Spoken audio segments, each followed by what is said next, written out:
예, 오늘 새벽 트럼프 미국 대통령이 대국민 연설을 통해 이란에 대한 강력한 경제 제재 방침을 밝히면서도 군사력 사용은 원치 않는다고 강조했습니다. 일단 양측이 확전을 자제하는 모양새긴 하지만 이란의 추가 보복 공격 가능성을 완전히 배제할 수 없다는 분석이 나옵니다. 관련 내용들 두 분의 전문가 모시고 짚어보겠습니다. 박원군 한동대 국제지역학 교수, 우정엽 세종연구소 미국 연구센터장과 함께 짚어보겠습니다. 예, 안녕하십니까? 안녕하세요. 예.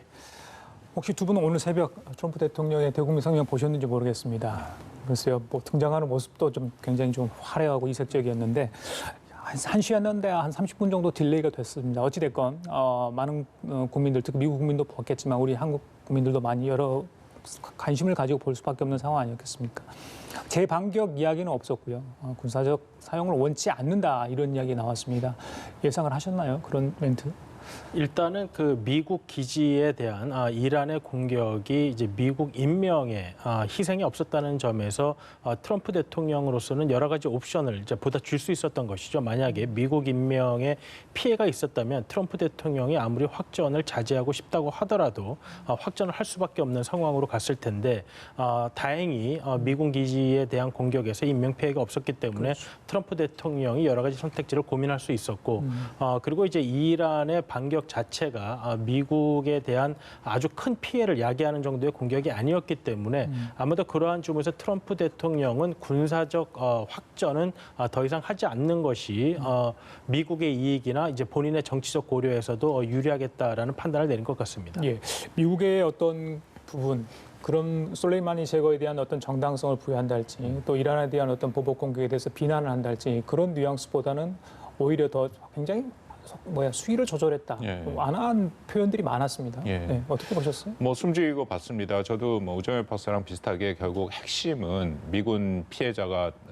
어느 정도 수준이었느냐가 관건이었겠죠. 네. 사망자가 발생을 했으면 사실 이 모든 사태가 작년 연말에 미군 민간인 한 명이 이란의 그 이라크에 있는 이란 시아파 민병대에 의해서 이제 사망을 하면서 시작이 됐지 않습니까? 그러니까 이번에도 그 기지가 사실 지금 뭐 알 아사드 기지 같은 경우에는 이 1,500명 미군이 지금 주둔하고 있는 대규모 기지이거든요. 거기서 사상자가 발생을 했다면 트럼프 대통령이 이런 발언은 나오지 않았겠죠. 근데 전반적으로 제가 그것이 가장 핵심 변수라고 생각을 하는 게 트럼프 대통령의 대외 정책 지난 3년간을 돌이켜보면 예. 군사력 사용을 굉장히 자제하는 모습을 계속 보이고 있습니다. 그 최대한 이렇게 뭐랄까요, 말로 보여주고 한 방을 쏘긴 하지만 그 다음부터 실질적으로 전쟁으로 끌려 들어가는 것은 최대한 자제하는 그런 모습이거든요. 더불어서 중동 지역에서도 지금 계속 발을 빼려고 하는 그런 모습들이 있기 때문에 예. 이번에 사상자가 나오지 않아서 그 정도 수준으로 수위로 조절했다라고 생각을 합니다. 네, 일단 인명희생이 없었다는 건 미국의 입장이고 네. 미국의 발표니까 잠시 후에 그 부분을 좀 짚어보도록 하고요. 그 솔레이마니 사령관의 장례식이 끝나자마자 지금 말씀하신 두 곳 아인 알라사드, 아르빌 기지에 대한 공습에 나섰습니다. 이렇게 공습에 나선 시간이라든지 장소와 관련해서 좀 의미가 있을 것 같거든요. 일단은 솔레이마니에 대한 공격이 이제 이라크 내에서 있었다는 점에서 이라크 내에 있는 미군 기지라는 좀 명분을 생각했던 것 같습니다. 만약 그 외의 국가, 뭐 바레인이나 뭐 아랍에미레이트나 뭐 카타르나 그 외의 지역에 있는 미군 기지를 공격했다고 한다면 이것이 이제 뭐 대리전 양상을 띠게 될 수도 있고 또 더 이상 확전되는 것을 통제하기가 어려운 상황이 될 수도 있었기 때문에 아마도 이제 이라크 내에 있는 미군 기지를 선택하는 것이 이제 명분상 맞다고 생각을 한 것 같고요. 예. 그리고 이제 시간은 이제 그 솔레이마니가 사망을 한 그 시점에 맞춰서 이제 공격을 했다고 하는데 거기에 따른 뭐 정치적 뭐 상징적인 명분도 있겠지만은 또 한밤에 함으로써 어떻게 말하면 좀 뭐 피해를 줄이는 것도 이제 생각을 했던 것 같습니다. 예. 이 두 기지는 이제 예전에 이라크 전 때 이제 미국이 들어가면서 사용했던 이제 여러 미국 기지 중에 최근 나까지 남아 있는 이제 5기지 중에 하나인데요. 예. 이제 알 아사드 기지 같은 경우에는 현재 이라크에 남아 있는 미군 5,500명 중에 약 3분의 1 정도, 1,500명이 지금 이제 주둔을 하고 있고요. 네. 그리고 이제 IS와 싸울 때 사용이 되었던 이제 아르빌 기지 같은 경우에는 그 IS와 이제 IS 싸우는 데 있어서 미국이 이제 쿠르드족과 이제 협업을 했다는 뭐 그러한 상징적인 의미가 있습니다. 그렇기 때문에 이번에 공격은 아무래도 이란 입장에서도 정치적 상징적 의미로는 공격을 하지만 네. 실제적으로 확전이 되는 것은 좀 주의를 기울인 선택이 아니었나 생각할 수 예, 있습니다. 두 곳에 대한 설명을 하셨고 방금 전에 나온 거는 상업용 위성 업체가 직접 공개한 그 사진입니다.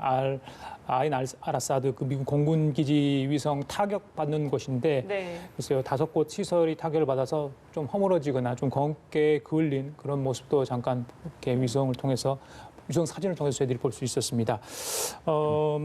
교수님, 글쎄요 지금 이란 국영방송은 80명이 사망을 했다. 그렇죠? 미국 쪽에서는 사망자가 없다. 이렇게 이야기하는데 이렇게 엇갈린 주장, 사전에 이라크 쪽에 먼저 공습을 통보를 했다. 그 정보가 미국으로 흘러갔기 때문에 미국이 사전에 어떤 대비를 한 거 아니냐. 벙커로 숨었다. 뭐 이런 얘기도 나오고요.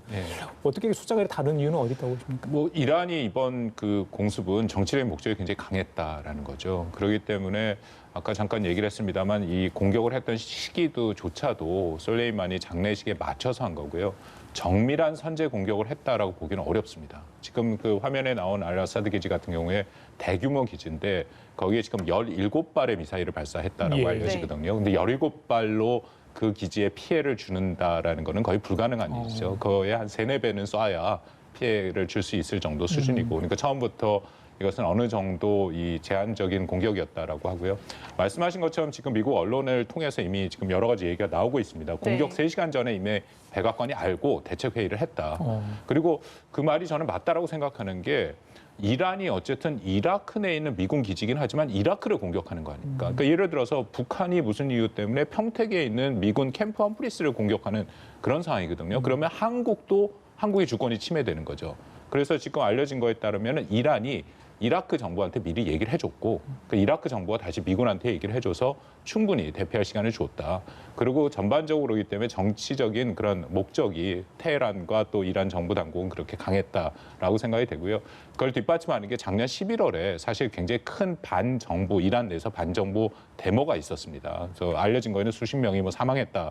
그거를 진압한 게 솔레이마니라는 얘기도 있고요. 그렇기 때문에 정권 차원에서 부담이 되니까 공격을 하긴 해야 되는데 또 전면전을 하기는 부담이 있다. 이제 그런 판단이었다고 생각합니다. 네. 그 아라사드 기지에 17발이 떨어졌는데 그중 2발은 불발이었다고 하고 ABC 방송에 따르면 한 25%가 불발이었다 이런 보도가 나오고 있습니다. 지금 이란의 그 미사일 능력이라고 해야 될까요? 어떻게 좀 파악을 하고 계십니까? 뭐 중동 국가 중에는 이스라엘 빼고는 가장 그 능력이 있다라고 하고 있고요. 뭐 2,000km 이상 되는 그 사거리를 가진 미사일도 갖고 있고 또 뭐 중장거리 특히 북한과 미사일에 대한 기술 교류가 있다라는 얘기도 많이 들립니다. 전부 다 러시아 그 기반으로 한 미사일들 개발을 하고 있고요. 이번에 특히 트럼프 대통령이 이란과 핵 합의를 깨면서 요구했던 것이 바로 이 이란의 미사일 개발을 막지 못했다. 그렇기 때문에 그 합의가 잘못된 합의다라고 비판을 했거든요. 만약 그래서 제가 말씀드린 것처럼 정말 이란이 제대로 된 정밀 공격을 하고 미군을 정확하게 타격을 하겠다라고 생각을 했으면 지금보다는 훨씬 더 많은 양의 더 그 고성능의 미사일을 활용을 했을 가능성이 있죠. 예, 지금 화면 보시면요, 파테 313 샵2 뭐 이랬는데 이번에 사용된 게 기암 1 뭐 이런 거 이야기도 나오고요. 그래서 방금 잠깐 언급하셨지만은 이란의 군사력이 그러니까 중동 지역에서는 굉장히 뭐 다른 나라에 비해서 강하다 이렇게 알려져 있는데 미군의 어떤 그쪽 그 중동 전력 충분히 커버도 남을 정도인지 이거 뭐 군사력 자체가 비교가 안 될 수도 있겠습니다만 어떻게 보십니까? 양국의 군사력에 대해서? 지금 이란의 군사력은 이제 재래식 전력이라는 면에 있어서는 뭐 인구와 이런 과거부터의 이제 군비 측면을 볼 때는 매우 강한 것은 사실입니다. 근데 이제 문제는 과연 이란이 이제 핵무기를 갖느냐, 핵무기를 갖게 되면 기존의 재래식 전력과 더불어서 더 이상 이제 미국이 개입하기 어려운 정도의 상황까지 갈 수 있기 때문에 일단은 핵무기 핵무기 개발의 속도라도 늦춰보자 했던 것이 이제 오바마 정부 당시 이란 정부와 맺었던 소위 말하는 JCPOA였던 것이죠. 네. 그래서 그런데 이제 문제는 이란 정부가 어느 정도 이제 투명성 있게 그러한 정책을 순응하면서 지켜갈 것인가 하는 문제였는데 이제 국제사회는 이란이 핵무기 개발을 늦추는 그러한 국제 프로그램에 잘 따라왔다라고 했던 반면에 이제 트럼프 대통령은 취임 이전부터 그것은 이제 잘못된 것이고 이 프로그램으로 이란의 핵무기를 막을 수 없다. 이제 그러한 인식이 밑바탕에 있었기 때문에 이란이 뭐 재래식 전력에서 아주 강한 것은 사실이고 그렇기 때문에 이스라엘이 가장 두려워하거나 경계하는 것도 사실이지만 아직까지 이제 미국이 가장 크게 주안점으로 삼는 것은 어떻게 핵무기 개발을 지연시키거나 막을 것인가. 그래서 트럼프 대통령이 계속해서 이야기하는 것도 본인이 대통령인 이상 이란은 핵무기를 가질 수 없을 것이다. 뭐 이러한 점을 강조하고 있습니다. 네. 지금 이란이 핵합의에서 사실상 뭐 탈퇴하겠다고 진짜 결정을 한 상황이어서 앞으로 상황은 조금 더 지켜봐야 될 것 같은데요.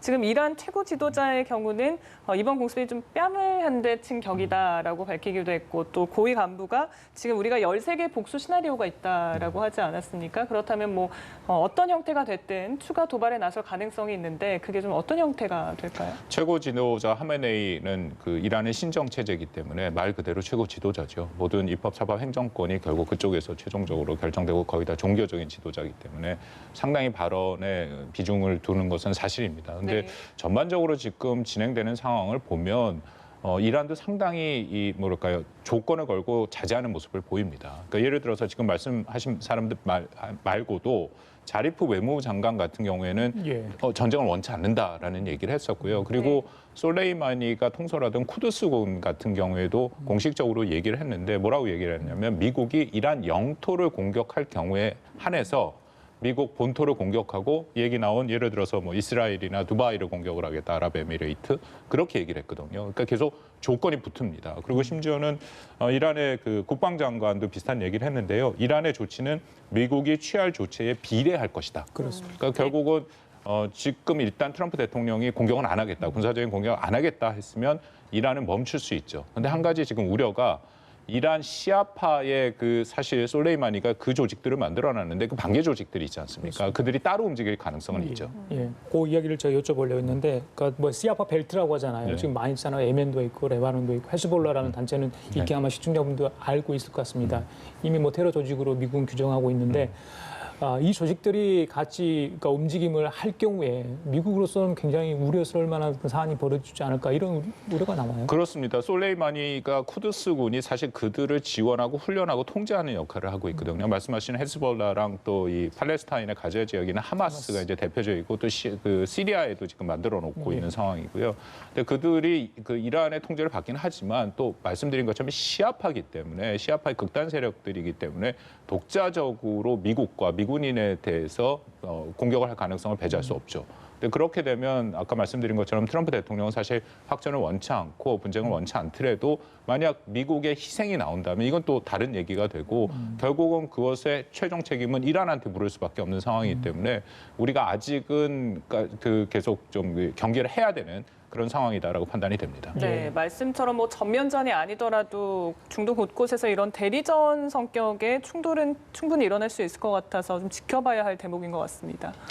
지금 이제 이 중동 문제가 이제 복잡한 것이 단순히 국가 대 국가의 어떤 전쟁에서 그치는 것이 아니라 국가가 통제하기 어려운 세력들이 항상 존재한다는 것이죠. 그래서 이란의 이제 혁명 수비대가 이제 외국에 있는 시아파들을 돕기 위해서 여러 가지 작전을 했고 그 최고 책임자가 이제 술레이마니였는데 네. 지금 이제 문제가 되는 것은 이렇게 약간 반미적인 기운이 중동 지역에 감돌 때 또 단순히 이번에 공격 대상이 되었던 시아파뿐만 아니라 뭐 극단적인 수니주의자들이라든지 각 분파에 있는 이슬람 근본주의자들이 이제 테러를 할 수 있다는 것입니다. 그렇게 되면은 이제 미국은 이제 중동에서 빠져나오려는 전략을 계속해서 지금 추구하고 있었는데 또 어쩔 수 없이 끌려 들어가게 되고 또 끌려 들어가게 되는 과정에서 또 다시 중동의 국가들과 미국 간의 이제 국가 대 국가의 대립 양상이 펼쳐질 수도 있기 때문에 네. 그러한 부분에 있어서 미국의 대중동 중동 정책이 항상 많은 고민을 가지고 있습니다. 예, 근데 마저 여쭤볼게요.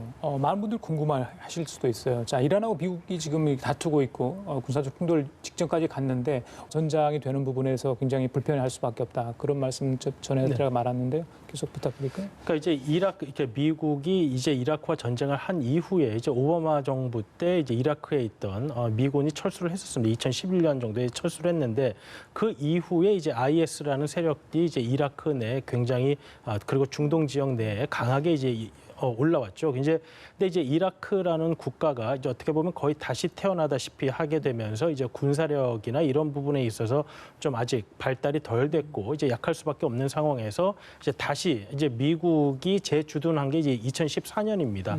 근데 이제 여전히 미군이 이제 파견이 됐고 이제 이라크의 정규군이라는 것이 있지만 그것만으로 이제 IS의 세력을 이제 몰아내기가 힘든 상황에서 친이란적인 성격을 가진 특히 시아파의 민병대들이 어떻게 보면 이라크의 정규군과 서로 공조하면서 IS와 싸우게 됐습니다. 특히 이제 이란 입장에서는 이 종교적으로 이제 시아파인데 시아파가 중동 지역에서 매우 소수이기 때문에 기회가 생길 때마다 이 시아파의 세력을 넓히는데 굉장히 몰두해 왔고 시아파 인구가 많은 국가에는 아까 솔레이마니를 위시한 이란 혁명 수비대 이제 쿠드스군이라는 조직이 여러 가지 지원을 하면서 뭐 키워왔던 것이죠. 근데 이제 IS가 격퇴되고 나니까 이제 또 다른 목적이 생긴 겁니다. 이제는 보다 이제 주권 이런 것들이 강조되면서 이제 미국은 떠나라라는 목적이 생겼고 이란은 또 이란대로 중동 지역의 어떤 맹주가 되고 싶은 그러한 욕망이 있었기 때문에 또다시 이제 미국과 적대적인 관계가 되면서 이라크 내에 있는 친이란 시아파 민병대 같은 경우에는 이제 미국과 이제 적대적인 관계가 됐던 것이죠. 한때는 IS에게 이제 같이 싸움을 하는 뭐 이러한 상대였지만 IS가 이제 끝나고 나서는 이제 다시 적대적인 관계로 돌아갔고 그리고 이제 미국을 중동으로부터 몰아내고자 하는 그러한 목적이 있었기 때문에 계속해서 이라크에 있는 미군이 이제 타겟이 되었던 겁니다. 네.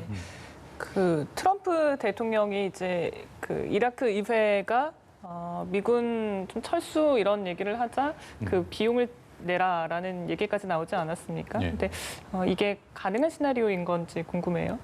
그 트럼프 대통령은 중동 지역에 계속 주둔하고 싶은 생각이 크지 않죠. 그 웬만하면 지금 철군을 하려고 생각을 하고 있고 우리 우 박사 말처럼 어쩔 수 없이 미국이 다시 끌려 들어간 부분이 분명히 있었거든요. 지금 뭐 이라크라는 데가 사실 지금 시아파, 수니파 그리고 쿠르드로 구성이 돼 있는데 쿠르드적으로 시아파 정부를 지금 유지를 하고 있는 상황이고요. 그래서 지금 이 상황이 IS가 좀 정리가 되면 당연히 트럼프 행정부는 철수를 하려고 할 생각이 있습니다. 근데 거기에 지금 이제 유지하고 있는 기지들이 있고, 근데 그 철수의 시점과 방법 같은 거는 미국이 정하려고 하겠죠. 근데 지금 이라크는 어쨌든 이란의 또 우호적인 그런 정보가 들어서 있는 상태니까 이라크 내에서도 미군에 대한 철수의 그런 목소리가 좀 커지고 있는 상황이고, 근데 그렇다고 이라크 정부가 이라크 국민들에게 전적으로 지지를 받고 있느냐 그렇지 않습니다. 그 안에서도 반이란 시위가 적지 않게 있어갖고 작년 10월인가요? 대규모 시위가 있어서 사망자가 좀 발생하는 그런 상황이고, 그러니까 정정이 여전히 굉장히 불안한 그런 입장이죠. 예. 선생님, 글쎄요. 상황이 이렇게까지 악화된 이유, 아까 말씀하신 것 지난달 27일 그 미국 민간인 사망이 뭐 촉발의 계기가 됐습니다만 미국과 이란과의 관계는 익히 뭐 잘 앙숙이라는 건 다 알고 있고요. 트럼프 대통령이 이란 사태를 정치적으로 어떻게 좀 이용하려고 하는 의도는 없는가? 이 사태를 글쎄요, 원만히 타결을 하고 싶은 건지 아니면 탄핵 국면에서 다른 의도가 있는 건지 여러 해석이 나오고 있더라고요. 어떻게 보십니까? 사실 그 솔레이마니에 대한 공격은 이제 많은 사람들이 좀 예상을 넘어서는 좀 강한 공격이었는데요. 그러니까요. 그것은 이제 지난 여름 이제 존 볼튼 보좌관을 이제 해임할 때 그 이유가 존 볼튼 보좌관이 이란에 대해서 너무 강경한 입장을 주장한다. 그러니까 어떻게 말하면 전쟁광이다 이렇게 표현하면서까지 본인의 대이란 정책과 배치된다는 것을 가장 중요하게 하면서 해임을 시켰고요. 그리고 이제 9월에 이제 사우디의 원전 지역에 공격을 받을 때도 이란의 공격이라는 것이 이제 그런 추정이 많아서 그렇습니다. 사우디는 미국이 뭐라도 좀 해주기를 강하게 요청했는데 사실 미국이 이렇다 할 반응을 하지 않고 넘어가면서 예, 예. 오히려 사우디는 좀 불안해하는 이런 모습도 보였습니다. 그렇게 이제 트럼프 대통령의 대이란 정책이라는 것이 어떻게 보면 좀 유한 그러한 정책을 추구해 오다가 이제 갑자기 이런 강경책을 펼쳤는데 아마도 예. 거기에는 미국의 시설이 직접적으로 공격을 받았고 어쨌거나 미국의 민간인이 사망을 했는데 아마도 이제 벵가지 사태, 이제 미국 대사가 사망을 한 벵가지 사태라든지 아니면 옛날 카터 정부 시절에 있었던 뭐 이란 대사관 습격, 뭐 이런 것들이 이제 떠올라서 이러한 미국 시설과 인명에 대한 직접적인 공격에 대해서 가만히 있는 것이 오히려 앞으로의 선거 전에는 더 불리하게 작용할 수 있다. 그렇기 때문에 이란에 대한 공격으로 어떻게 더 유리하게 한다기보다는 왜냐하면 트럼프 대통령이 힐러리 클린턴 당시 대통령 후보를 공격했던 것 중에 하나가 벵가지 사태 때 너무 유하게 대했다라는 것이었거든요. 그렇기 때문에 아마도 이것으로 인해서 대통령의 권위 그리고 대선에서의 불리한 상황이 되는 것을 막기 위한 조치가 아니었나 생각할 예. 수가 있겠습니다. 교수님, 제가 듣기로는 글쎄요. 트럼프 대통령이 정세 판단을 어떻게 했는지 모르지만 그 참모들 중에 중동 전문가가 없다. 그래서 혹시나 트럼프 대통령이 즉흥적으로 어떤 결정을 한 게 아닌가. 그래서 조금 불안감을 조성한 거 아닌가. 이런 우려도 있던데 어떻게 보십니까? 그 부분에 대해서는? 뭐 대외 정책에 그런 경우가 종종 있죠. 트럼프 대통령이 좀 독단적으로 즉흥적으로 결정하는 상황이 나타났다라는 것을 우리가 뭐 여러 사례에서 이미 확인을 했고요. 한반도 정책에도 뭐 마찬가지 상황들을 보고 있고. 근데 이번에 솔레이마니에 대한 공습은 우리 우 박사 말에 저도 뭐 그 분석에 전적으로 동의를 하는데요. 핵심은 이 벵가지 사태가 있고 특히 그 이란 1979년에 이란 인질 사태 그 미군 대사관이 이제 점령되는 그 사태가 있는데 그건 미국인들한테 일종의 트라우마입니다. 또 벵가지도 마찬가지고 4명의 미국 대사를 포함해서 사망이 있고 근데 그런 것을 강력하게 대처를 안 하면 이건 미국 트럼프 대통령의 재선 가도에 분명히 문제가 있다라는 거거든요. 그래서 트럼프 대통령은 뭐 당연히 자신의 재선이 가장 중요하니까 그걸 변수로 결정을 했다라고 생각이 되고요. 근데 그 이후 상황이 전 중요한 것 같습니다.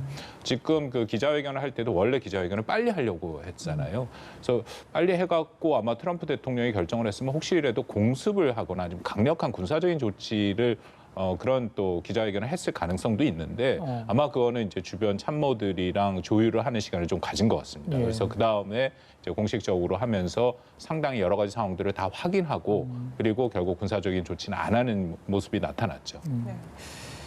그 연설을 통해서 이제 뭐 군사적인 조치는 하지 않더라도 경제 제재 추가적으로 하겠다라고 밝혔습니다. 근데 앞서서 이란이 핵합의 탈퇴를 사실상 선언을 하면서 경제 금융 제재를 미국이 철회를 한다면 복귀를 하겠다라는 입장을 밝힌 바 있거든요. 근데 이렇게 되면 더 요원해진 게 아닌가라는 생각이 들어요. 네, 사실 그 트럼프 대통령과 볼튼 전 보좌관이 가장 이견을 보였던 부분이 그 부분입니다. 이제 트럼프 대통령은 이제 오바마 대통령 때의 합의를 비난하면서도 이제 이란과 어떤 새로운 합의를 통해서 본인이 이란의 핵무기 개발을 완전히 저지했다라는 이제 그러한 이야기를 듣고 싶었는데 그래서 이제 로하니 대통령과 이제 작년 유엔 총회 때 만나는 계획을 하던 중에 로하니 대통령이 제재가 선행 해제되지 않으면 만나지 않는다라고 하니까 트럼프 대통령이 그 부분을 상당히 적극적으로 생각을 했던 모양입니다. 이제 그 부분에서 이제 볼튼 보좌관과 이견이 이제 강하게 섞였던 것이고요.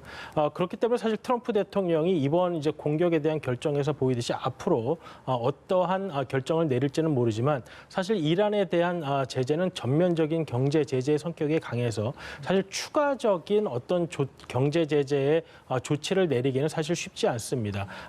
우리도 이제 이란의 석유를 수입하다가 미국이 이란에 대한 제재를 강화하면서 이제 이란에 대한 석유를 수입하지 못하고 또 이란에 또 석유 수입했던 대금을 또 지불할 수도 없는 뭐 이런 상황이기 때문에 트럼프 대통령의 오늘 기자회견 중에 경제 제재 강화는 좀 국내 정치적으로 우리가 이제 군사적 공습은 하지 않지만 이렇게 강한 경제 제재를 한다라는 좀 상징적인 의미가 강하고 추가적인 경제 제재의 효과는 지금 뭐 워낙에 강한 효과가 내려져 있는 상황이기 때문에 더욱더 추가적인 경제 제재는 뭐 불필요하거나 아니면은 뭐 어려울 수도 있습니다. 네. 추가 제재를 계속 이렇게 하겠다. 강도 높은 이렇게까지 했다면 뭐 이란 그 핵 협상 관련해서 사실상 이란은 파기 선언을 하지 않았습니까? 이렇게 진도가 나가겠습니까? 이 상황에서는? 그러니까 트럼프 행정부는 기본적으로 제재를 부과하면 이란이 결국 그 트럼프 행정부가 원하는 수준으로 맞춰서 다시 협상 테이블로 나오도록 하겠다라는 것이 이제 기본적인 방침이죠. 이란이라는 국가가 상당히 대외 개방도가 높습니다. 원유 수출국이기도 하고 그렇기 때문에 이런 경제 제재가 사실은 뼈아픈 거죠. 지금 뭐 거의 경제가 붕괴 상태로 들어갈 수 있고 특히 세컨더리 보이콧이라 해서 전면 경제 제재거든요. 이것은 지금 미국이 북한한테 부과되는 것보다 훨씬 강도가 높은 거기 때문에 특히 북한보다 훨씬 더 이란은 대외 경제 의존도가 높기 때문에 버티기가 쉽지 않죠. 그래서 이번에 이런 그 상황도 이란 내부의 정치적인 상황이 반영돼 있다라고 생각을 합니다. 예, 하나만 더 여쭤보고 마치도록 하겠습니다. 북한은 이번 이란 사태를 어떻게 보고 있을까? 폼페이오 국무장관 최대 압박에는 군사적 요소가 있다 이렇게 언급을 했습니다.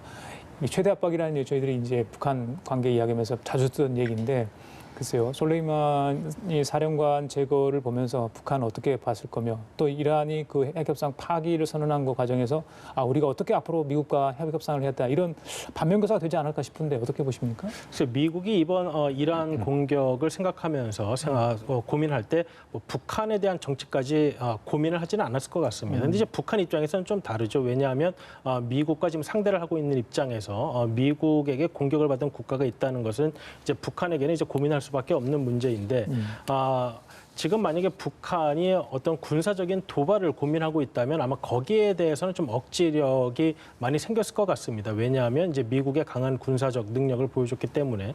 근데 다만 북한으로서는 핵무기가 없으니까 또 공격당한다라는 생각을 할 가능성도 있어 보입니다. 북한이 항상 이야기하는 게 리비아가 핵무기를 포기한 후에 이제 공격받았다라는 논리를 자꾸 이야기하고 있는데 아마도 이번 사태도 이란이 핵무기를 완전히 만들지 못했기 때문에 이러한 상황이 나왔다라고 이제 어떻게 말하면 그렇게 해석할 수 있는 것이죠. 그래서 이제 미국에서도 이번 이란에 대한 공격이 북한의 군사적인 도발은 단기적으로 막을 수 있겠지만 장기적으로 이제 비핵화 협상에서는 더욱더 북한을 안으로 움츠리게 만드는 것이 아닌가 하는 이야기가 나오고 있습니다. 예, 알겠습니다. 자, 지금까지 박원권 한동대 국제지역학 교수, 오정엽 세종연구소 미국 연구센터장 두 분과 함께했습니다. 말씀 잘 들었습니다. 고맙습니다.